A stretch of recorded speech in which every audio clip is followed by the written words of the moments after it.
Good afternoon, everyone. So this session is about automating AI MI workflows using Red Hat OpenShift AI. So to start with,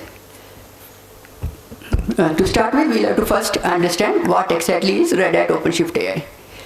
So when we talk about AI or ML workflows, at one end of the spectrum there is a data scientist who's a mathematical genius working with lots of data, creating mathematical models, mathematical functions, and doing calculus, designing experiments. And there would be an AI engineer who would be converting all these mathematical model and functions into programs using various languages like Python or Java and numerous AI libraries available. And once these models are converted into programs, you still need to deploy it. You have to create inference on the basis of it, prediction models on the basis of it. All this requires a infrastructure and component which needs to be deployed. So it requires data collections, data testing, experimentation, creating modeling, serving those models, and deploying that into the end-to-end service. So because as an end user, as a customer, I would need a interface, something like ChatGPT or Gemini, which I can interact with. I cannot directly interact with a mathematical model or a function which is deployed. So Red Hat AI is something which enables you to achieve this. So it's basically a platform, or in simple terms, it's an operator deployed on top of OpenShift, which enables you to provide all these components, which enables you to develop and deploy the complete AI ML workflows applications. So it's as it deployed on top of OpenShift, you can leverage all the functionality which comes inbuilt with the OpenShift itself, and you can standardize your AI ML workflow, and you can also automate it using pipelines. So the next question would be, why pipelines? So why exactly do you want to automate it? As I told you, that when an AI engineer starts with developing a mathematical model or testing, his main concerns would be creating a good model with minimum bias and maximum accuracy. So he should be, whoever would be designing and building these experiments, they should only be concentrating on that part, how that model is made efficient, how the biases are reduced, how the accuracies are improved. They should not be worried about how the consistency of the testing, how it can be standardized, how the workflow needs to be managed. All these things the engineer should not worry about. So pipelines enable you to create this workflow in a standardized way, so that you can track, reproduce the workflow, how many workflows are there, if you have to compare one run with another run, what's the difference between two runs, what's the change in accuracy level, has any bias introduced. Pipelines enable you to do that because it's a standardized execution environment. And even creating an experiment and deploying it, manually doing it, it would be a too much time consuming task. And with pipelines you can automate it, so it's pretty much faster than a manual deployment.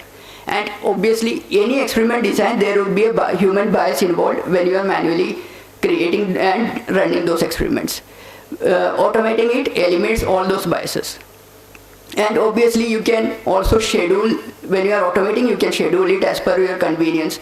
As you know that almost all the AI ML experiments are time consuming, energy consuming.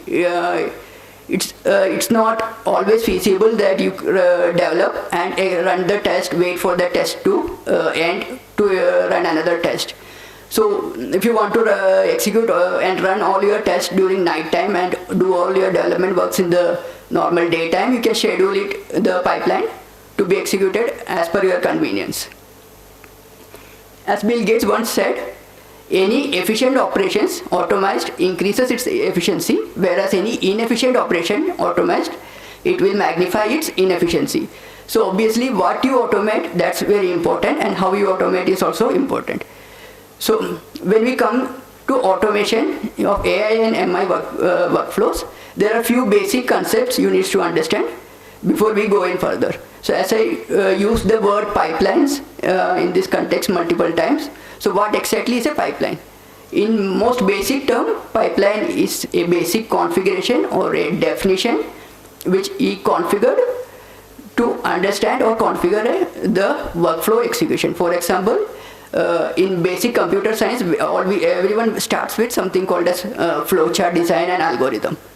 The flowchart, when we start learning about the flowchart in computer science programming, what it basically explains how the flow of the code works and how it can be consistently and standardizedly maintained so that it's repeatable with same output and input. If we are giving same set of input, it should give same set of output every time. So pipeline is such a definition can be configured, and each step or component inside that pipeline, we normally call it as a step or task. And the next would be experiment. So you can logically group. So as a data scientist or AI engineer, you would be running a lots of experiments with a different kind of output in mind or different kind of data sets in mind. You can configure them. As a logical space. So experiment 1, all the pipelines related to experiment 1 can be configured into a different workspace. Similarly, experiment 2. And now it comes to pipeline run. As I told you, pipeline is the definition, how it will work. But when you run that pipeline, you would create an execution object of it, which we call as pipeline run. And the last would be artifact. So any input which is supplied to the pipeline or any output which is generated from a pipeline is termed as artifact in this context. Now let's go to the components. So we'll go to, instead of going theoretically over the slides, let's go directly into the actual implementations. So basically this is how Red Hat OpenShift AI console looks like. So how it's installed, it's a basic operator installed on top of OpenShift, and we don't have to, at this level, we don't have to worry about how it's installed. We are, as a data scientist or AI engineer, we are using it to automate our workflows and create it. So the most basic component would be a data science project. So everything inside this OpenShift AI is divided into project so that everyone can work on their projects and maintain it separately. And a project can have multiple components, like workbenches. Workbench is your development environment. It will provide you a Jupyter Lab notebook to execute and develop all your configuration. So this is a Jupyter Lab instance which is running on this OpenShift AI. And the next component would be pipelines. So as we are talking about automating the workflow, the pipeline is the important component which we have, and every pipeline would pipelines component would be having a set of pipelines which would be designed like something like this. So this is a basic example pipeline where we have 3 steps. First step would be fetching the data. Second would be training the model, and last, once the model is trained, you need to store it so that it can be reused for further purposes.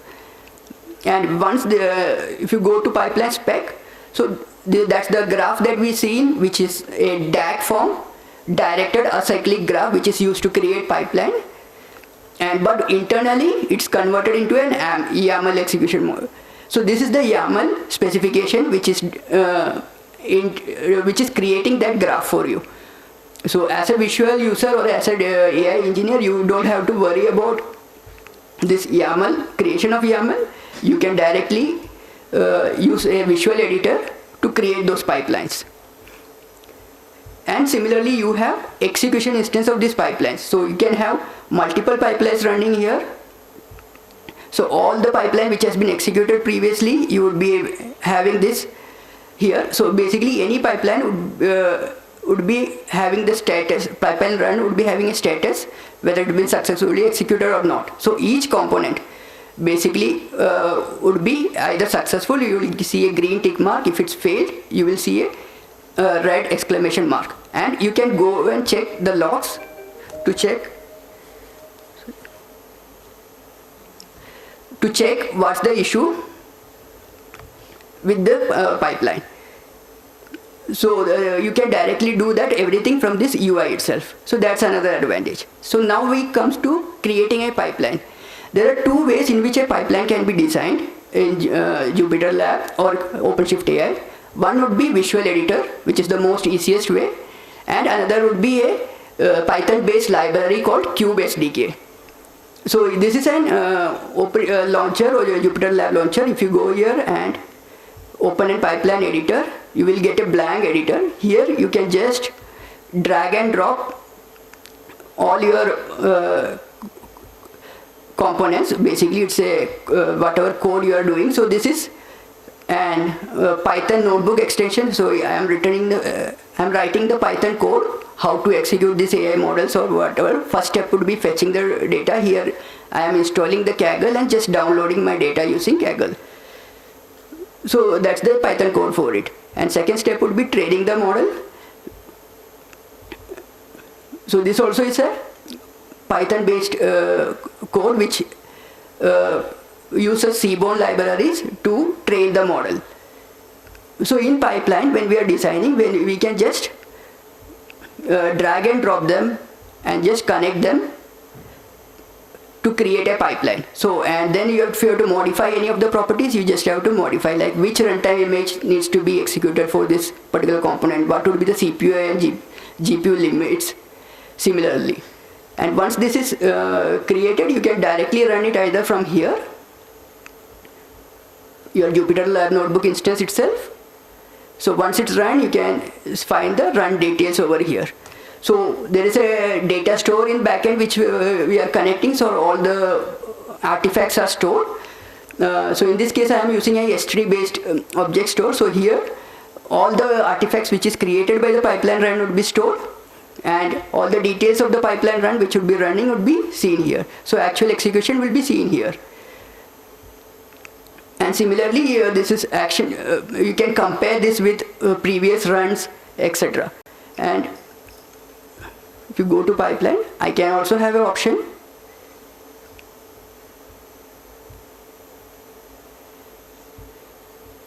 to create a schedule basically. So in order to automate, you don't have to run it always manually. One-off executions can be done, but otherwise you can schedule it using periodic setting or a cron job basically to run at the interval as you required.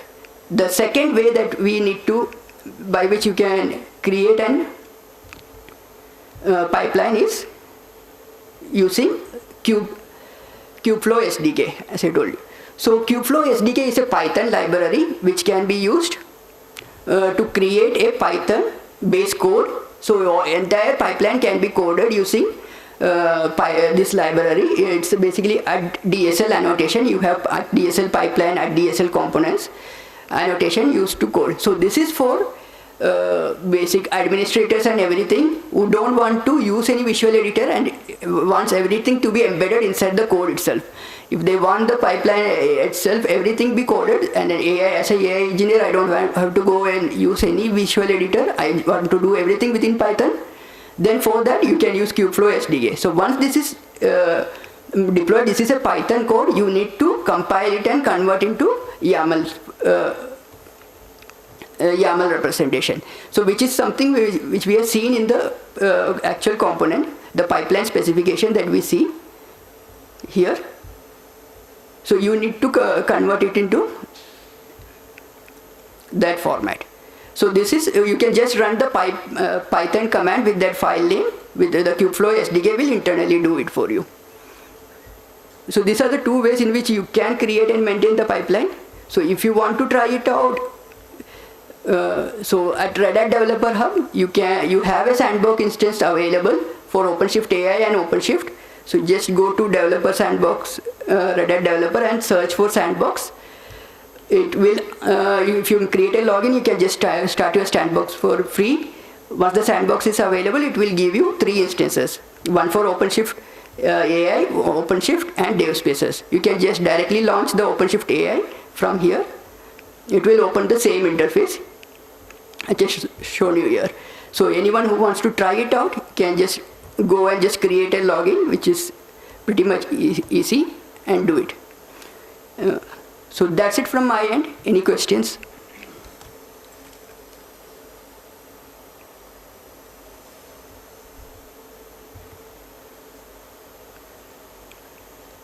Yeah.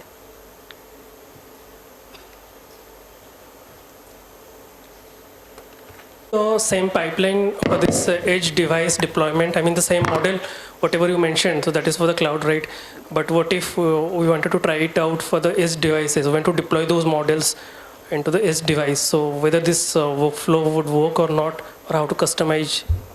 So workflow, OpenShift AI is a component which is deployed on top of OpenShift itself. So any pipeline you deploy using this component would be deployed onto OpenShift cluster only. So it can be run in any cloud platform which is supported by OpenShift. But the models compatibility, it's basically a Python code and the model definition would be using scikit or PyTorch, whichever you are using. So that model may be compatible across edge platforms and others. But OpenShift AI, when you are using it, it should be on the top of OpenShift platform. So then we don't need to worry about all these underlying things. Sorry? I mean, we don't need to worry about then the underlying things like edge or whether it is cloud or. Right. You don't have to worry about it. Okay. Thanks.